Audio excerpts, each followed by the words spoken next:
పర్దీప్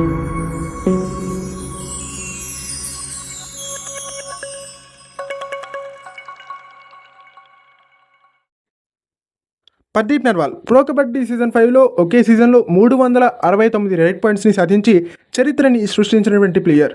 పాట్నా పైరేట్స్కి 3 ట్రోఫీస్ని కన్సిక్యూటివ్గా అందించినటువంటి super star player. ఇలాంటి ఒక సూపర్ స్టార్ ప్లేయర్ ప్రతి ఒక్క టీంలో ఉండాలని చెప్పేసి వాళ్ళ ఫ్యాన్స్ ఆశిస్తూ ఉంటారు. బెంగాల్ వారియర్స్లో ఉండాలని చెప్పేసి బెంగాల్ ఫ్యాన్స్, తెలుగు టైటన్స్లో ఉండాలని చెప్పేసి తెలుగు టైటన్స్ ఫ్యాన్స్, తమిళ్ థలైవాస్లో ఉండాలని చెప్పేసి తమిళ్ థలైవాస్ ఫ్యాన్స్, ఇలా అన్ని టీమ్స్ కూడా ఆశిస్తూ ఉంటాయి. బట్ పర్దీప్ నర్వాల్ని ప్రో కబడ్డీ ఆప్షన్స్లో ఏదో ఒక టీం మాత్రమే దక్కించుకోవడానికి అవకాశాలు ఉంటాయని చెప్పాలి. ముందుగా అతను పాట్నా పైరేట్స్కి ఆడాడు, రీసెంట్గా యూపీ యోధాస్కి ఆడుతున్నాడు. బట్ తన ఫామ్లో కొంచెం డిప్ కనిపిస్తూ ఉంది, సరిగ్గా పర్ఫామ్ చేయట్లేదు ఈ మధ్య. సో ఈ నేపథ్యంలో UP Yoddhas pro kabaddi season 11 ఆప్షన్లోకి రిలీజ్ చేసేటువంటి అవకాశం ఉంటుంది పర్దీప్ నర్వాల్ని. సో ఈ నేపథ్యంలో తెలుగు టైటన్స్ పర్దీప్ నర్వాల్ని టార్గెట్ చేస్తుందా?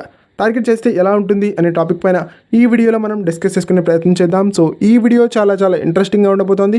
దయచేసి ఈ వీడియోని ఎక్కడ కూడా స్కిప్ చేయకుండా లాస్ట్ వరకు చూడడానికి ప్రయత్నం చేయండి. అండ్ వీడియో కనుక మీకు నచ్చినట్టయితే లైక్ చేయండి, షేర్ చేయండి, మన ఛానల్ని సబ్స్క్రైబ్ చేసుకుని పక్కన ఉన్న బెల్ ఐకాన్ ప్రెస్ చేసి ఆల్ ఆప్షన్లో సెట్ చేసుకోండి. అండ్ ఇలాంటి మరిన్ని వీడియోస్ కోసం ఛానల్ని డైలీ ఫాలో అవడానికి ట్రై చేయండి. ఇక టాపిక్లోకి వచ్చేసినట్టయితే కనుక పర్దీప్ నర్వాల్ని తెలుగు టైటన్స్ ఈసారి టార్గెట్ చేయకపోవడమే బెటర్ అనేది నా ఒపీనియన్.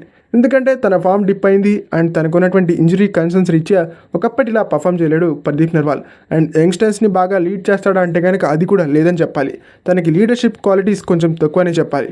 ఫజల్, అత్రచలి, అనూప్ కుమార్ వీళ్ళతో కంపేర్ చేసినప్పుడు కెప్టెన్సీ పరంగా పర్దీప్ నర్వాల్ అంత ఎఫెక్టివ్గా ఉన్నట్టుగా మనకు కనిపించదు.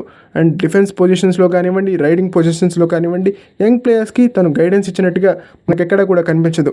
ఎంతసేపు తన ఇండివిజువల్ పర్ఫార్మెన్స్ని ఇంప్రూవ్ చేసుకుని టీంకి తన ఎలా ఉపయోగపడాలి అనేటువంటి దృక్పథం కనిపిస్తుంటుంది తప్ప యంగ్ ప్లేయర్స్ని బాగా లీడ్ చేయాలి, వాళ్ళని గ్రూమ్ చేయాలి, టీంకి వాళ్ళు కూడా ఉపయోగపడేటువంటి ఆలోచన చేయాలని చెప్పేసి పర్దీప్ నర్వాల్ ఎప్పుడూ కూడా అనుకున్నట్టుగా మనకు కనిపించదు. ఓకే, ఇది ఫ్రెండ్స్ ఈ వీడియో కనుక మీకు నచ్చినట్టయితే లైక్ చేయండి, షేర్ చేయండి, మన ఛానల్ని సబ్స్క్రైబ్ చేసుకుని పక్కనున్న బెల్ ఐకాన్ ప్రెస్ చేసి ఆల్ ఆప్షన్లో సెట్ చేసుకోండి. అండ్ ఇలాంటి మరిన్ని వీడియోస్ కోసం ఛానల్ని డైలీ ఫాలో అవడానికి ట్రై చేయండి. మరి ఈ వీడియో పైన మీ ఒపీనియన్ ఏంటో కామెంట్ సెక్షన్లో తెలియజేయడం మర్చిపోవద్దు.